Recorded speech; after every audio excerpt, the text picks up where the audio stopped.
Se eu pudesse voltar ao passado, voltaria. Olá, bom dia! Está entrando no ar o programa Bate-Papo com Bel. Hoje, nossa estreia na RTVCM, a Rádio e TV Carneiro de Mendonça. Hoje, no nosso primeiro programa, iremos entrevistar Carlos Alencar, nosso professor da escola. Bom dia, professor. Bom dia, Bel. Muito obrigada pela sua presença aqui hoje na rádio e gostaria que o senhor falasse um pouco sobre qual a relação que esse momento de pandemia tem com a história de Maracanaú. Pois é, bom dia, Bel, bom dia aos ouvintes aqui da nossa rádio e TV Carneiro de Mendonça. E é muito pertinente esse tema, né? Porque a relação é uma relação histórica, né? Se você for imaginar essa cidade antes de se tornar município, ela passou por um processo de formação muito curioso, que tem a ver com a saúde. Para se ter uma ideia, no passado, quando aconteceu uma grande epidemia de cólera em Maranguape, Maracanaú antes era Maranguape, o cemitério que foi construído para que fossem enterradas as pessoas que tinham essa doença na época, foi exatamente aqui, em Maracanaú, no Santo Antônio do Pitaguari, no meio da mata, onde eles eram enterrados em valas. E é interessante isso porque a gente ouviu o depoimento de várias pessoas, né, que contam essa história, e há registros muito antigos no livro de óbito da Catedral de Fortaleza sobre esse episódio. Outra coisa curiosa também foi que, por conta da seca de 32, né, muitas crianças, né, foram para as ruas de Fortaleza, ficavam nas ruas da cidade, nas cidades do Ceará, por conta da seca, que ela dizimou muitos nordestinos, né, muitos cearenses. E as crianças ficaram órfãs, né? E essa orfandade trouxe, de uma certa forma, um problema muito sério para o governo da época, para o Estado da época, né? E a única maneira de resolver esse problema foi criar confinamento. Em Maracanaú, em 1933, o governador da época, Roberto Carlos Vasco Carneiro de Mendonça, ele cria uma escola de menores abandonados e delinquentes de Santo Antônio de Pitaguari. Essa escola foi exatamente para resolver esse problema social gravíssimo, né, dessas crianças que ficavam no meio da rua, né, em Fortaleza. E aquilo ali era muito complicado porque criava uma atmosfera de abandono, de descaso, né? E a saída foi colocar o problema para debaixo do tapete, né?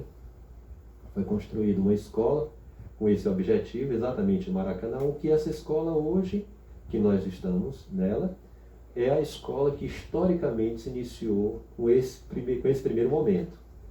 Outra questão também curiosa é que em 1942, por conta de uma epidemia muito séria de rancenia no Ceará, foram criadas assim duas colônias, né? Uma, a colônia Antônio Diogo, que fica um pouco perto depois de Guaiúba, né, a colônia Antônio Diogo, e a outra aqui em Maracanaú, a colônia Antônio Justa.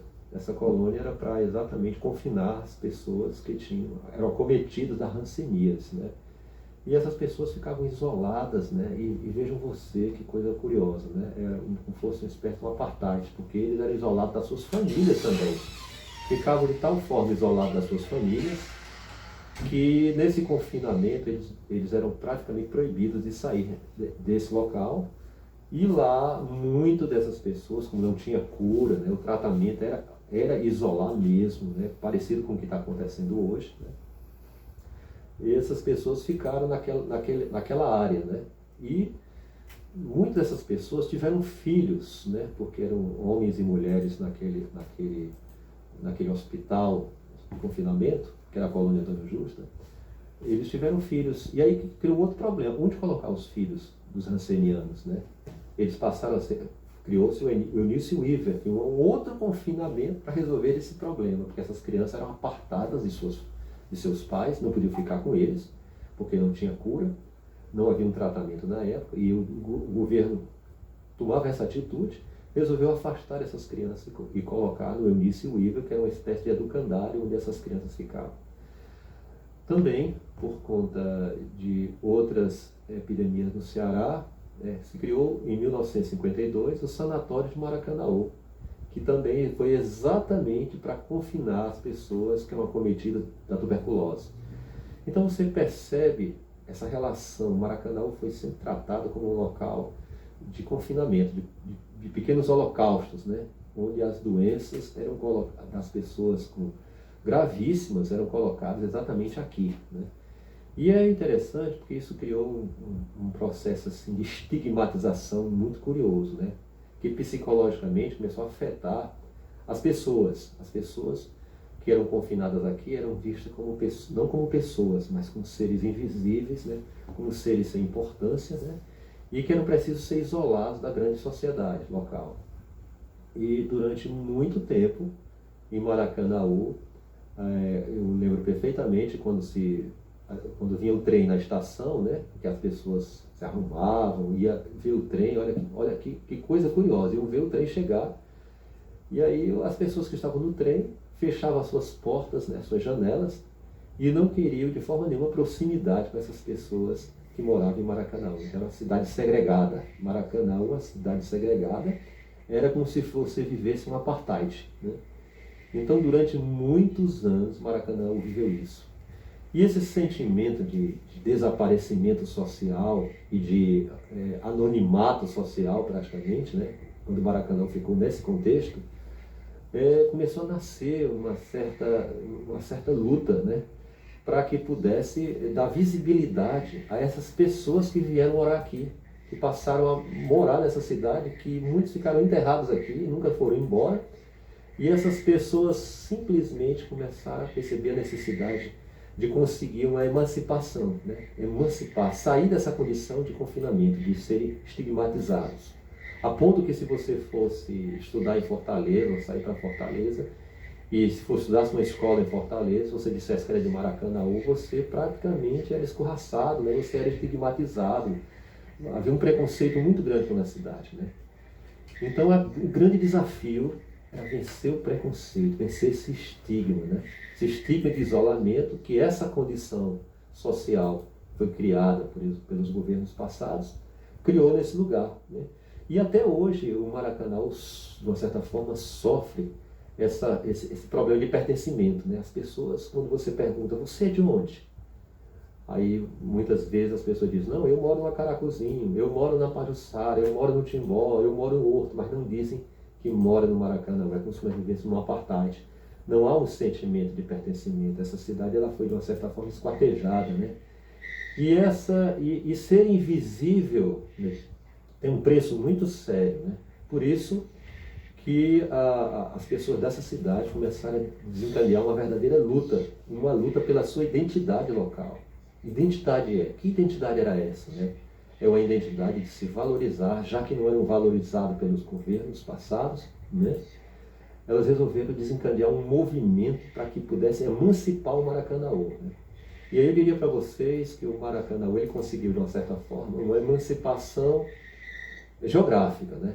E de uma certa forma política, mas humana, esse é o grande desafio.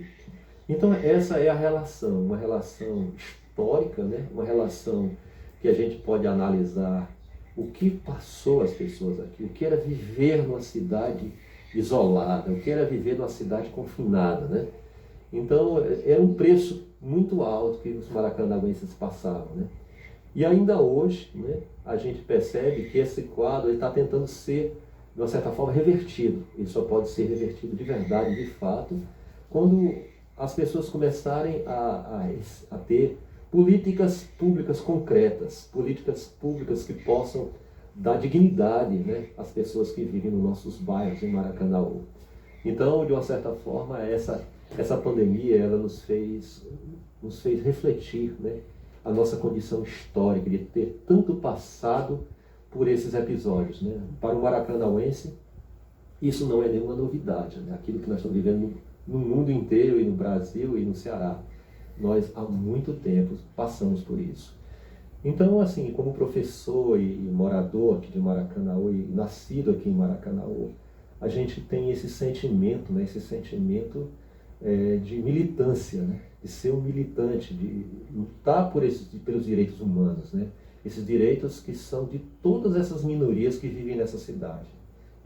Nós somos os sobreviventes desses holocaustos que vieram para a nossa cidade, né? Pelo nosso lugar, né?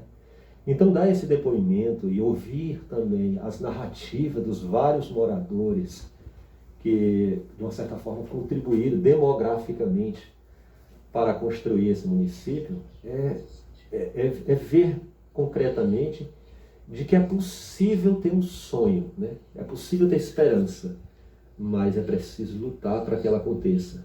Porque se a gente ficar só contemplando e esperando que Deus faça isso por nós, é praticamente impossível, né? Porque Deus nos dá a inteligência, a capacidade e a competência para isso, né? Mas é preciso que a gente tenha esse sentimento. Enquanto nós não tivermos um sentimento de pertencimento, enquanto nós não tivermos esse elo com a cidade, com esse lugar, como é que a gente vai amar uma coisa que a gente não conhece? Por isso que, de uma certa forma, aquilo que aconteceu com a nossa cidade criou um anonimato, né? Criou uma amnésia, né? Então se fala muito que essa cidade não tem identidade. Eu diria que Maracanã tem várias identidades, né? Identidades diversas, identidades indígenas, identidades quilombolas, identidades dessas pessoas que foram confinadas nesse lugar e que o preço que nós pagamos, né, foi um preço muito alto, né? Mas é preciso, acima de tudo, transformar essa fraqueza, né, isso que aconteceu com as pessoas, numa força que possa levantar os cidadãos dessa cidade para que eles conheçam a sua identidade, conheçam a sua história. E a reflexão que eu faço é exatamente essa, né? Que é preciso conhecer a sua história, é preciso conhecer as nossas memórias para que a gente possa valorizar e lutar por aquilo que nós acreditamos, por aquilo que realmente nos pertence. É isso, Bel, é isso, esse programa de hoje, esse seu programa de hoje, ele começa a abrir um leque, né, de visões diferenciadas, né, de como nós estamos vivendo em nossa cidade. Obrigado por essa participação aqui nesse momento. Bom, para encerrar o nosso programa, vamos fazer somente a última pergunta para o professor Alencar. Professor, podemos dizer que temos heróis nessa história? Depois de ouvir essa música fantástica falando esse resgate de Martin Luther King, né, e todos esses heróis no Brasil, né, que são as memórias da nossa história, podemos dizer que na nossa cidade também nós temos os heróis anônimos. Como agora nessa pandemia, né, quantos médicos, quantos professores são os nossos heróis? Esses professores que estão aqui arriscando a sua vida, né? Professores que foram praticamente massacrados nesse governo atual, que tiveram a sua reforma da Previdência praticamente destruída, né? Então nós temos esses heróis anônimos, né? E aqui não é diferente. Em Maracanã nós sempre tivemos heróis anônimos, né? Como aqui nesse bairro aqui do Horto, como Joaquina Vieira, muitas rezadeiras, muitos motoristas de ônibus, pedreiros, agricultores, né? Alunos do Carneiro de Mendonça. A história é feita por nós, né? Nós somos os heróis dessa história, né? Muitas vezes, criamos esses mitos, né? Criamos uns mitos que na história oficial, eles até às vezes nem traduzem as nossas memórias, né? Mas se a gente tivesse a oportunidade de prestar mais atenção, né? De pesquisar mais a fundo, nós iremos ver os nossos heróis de verdade, como eles são, pessoas de carne e osso como nós, que sofreram na pele perseguições, que perderam suas vidas, né? Construindo essa cidade, né? E nesse momento crítico, né? Onde muitas vidas humanas foram perdidas, podemos dizer que esses heróis hoje são esses professores, né? Nossos companheiros professores, que estão também na linha de frente, muitas pessoas ligadas à saúde, enfermeiros e médicos, né? Enfrentando, porque o enfrentamento é a única forma de a gente resolver esse problema, é enfrentar de frente. Nem que isso nós temos que pagar um grande preço, né? a nossa vida, né? As nossas vidas, né? E o nosso futuro. Mas diria para vocês que isso dignifica as pessoas, é isso que dá dignidade a gente. Por isso que a nossa história, a história de Maracanaú, a história do Brasil, ela precisa ser reescrita, preciso rever todos esses heróis anônimos que não aparecem nos nossos livros, né? Que eles estão, inclusive, às vezes nas nossas casas, né? Nos nossos bairros, né? São as donas de casa, são as pessoas mais simples, né? Que pegam trem, que pegam ônibus, né? Que constroem, que levantam e produzem nesse país, né? E nessa cidade não é diferente, né? A gente vê aí, fala-se muito na emancipação de Maracanaú, foi fulano, foi cicrano, os grandes heróis locais, né? Mas por trás desses grandes heróis locais que a história local criou, existem os heróis anônimos. Esses nem aparecem, esses nem são falados, né? Então, nesse momento importante, é preciso que a gente reconheça essas identidades, né? Essas identidades, porque elas é que constroem, na verdade, a nossa dignidade, né? E diria para você que em tempos de pandemia, a história, ninguém mais do que a história para fazer esse julgamento, né? E queria nesse momento encerrar dizendo para você e para vocês, ouvintes da nossa emissora, né? Que estar aqui no Carneiro de Mendonça, fazendo parte dessa equipe extraordinária de professores e dessa gestão, é um orgulho muito grande, porque eu tenho visto que esses companheiros, professores, têm feito, né? Onde os seus lares acabaram se tornando a extensão da sala de aula, né? Onde não tem hora para poder trabalhar, para poder produzir, para poder estar diante, estar junto com o seu aluno, preocupado com o ensino, preocupado com a aprendizagem, né? Então, os companheiros professores é que nesse momento, no nosso contexto de educação, são esses nossos grandes heróis, né? Por isso, é gratificante estar nesse programa e é gratificante dizer para você que a história, ela se repete, né? Muitas vezes ela se repete, mas ela muitas vezes é injusta quando a gente pensa que a história é feita só de pessoas gloriosas, né? Ela também é feita de pessoas muito simples que estão por trás, que constroem realmente tudo aquilo que nós já produzimos hoje. Muito obrigado, nossos ouvintes aqui da nossa emissora. Obrigado aos professores, alunos, ao professor J. Damasceno, aqui, que é o diretor e produtor desse programa, né? E eu fico feliz de hoje abrir esse programa com essa nossa aluna, presidente do Grêmio, né, da nossa escola Carneiro de Mendonça. Se eu pudesse voltar ao passado, Obrigada voltaria mesmo mais ou pela menos em oportunidade de 1500 estar aqui, e rogaria aos todo ventos mundo. que desviassem nas E caravelas obrigada mesmo daquela também por estar invasão aqui que com a chamamos gente, de dividindo todo esse descobrimento. conhecimento Daria de aos filhos verdade. vários Obrigada a todos os conselhos, tanto que professores, esses a todos esses heróis anônimos que estão aí lutando contra as suas vidas e nas ruas cuidando de todo mundo. Obrigada mesmo, de verdade, gratidão.